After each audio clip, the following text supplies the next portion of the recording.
তো বন্ধুরা দেখো, আমার বর এখন বাজার থেকে ইলিশ মাছ নিয়ে আসছে। ইলিশ মাছগুলো দেখে মনে হচ্ছে খুব ভালো, টাটকা মাছ, রক্ত মাখা মাছগুলো। আর অনেক দিনের বরফ দেওয়া থাকলে সেগুলো আর রক্ত বের হয় না। সে মাছ খুব ভালো মাছ, খেয়েই বোঝা যাবে কেমন হবে। ভোরে বাজার করে নিয়ে আসছে, কাঁচা লঙ্কা, কি নিয়ে আসছে তোমাদের দেখায়।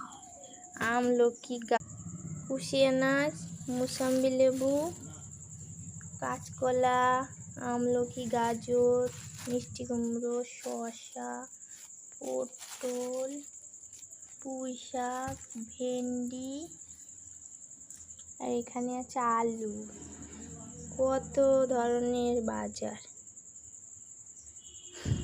অনেক সবজি খাই আমরা, অনেক।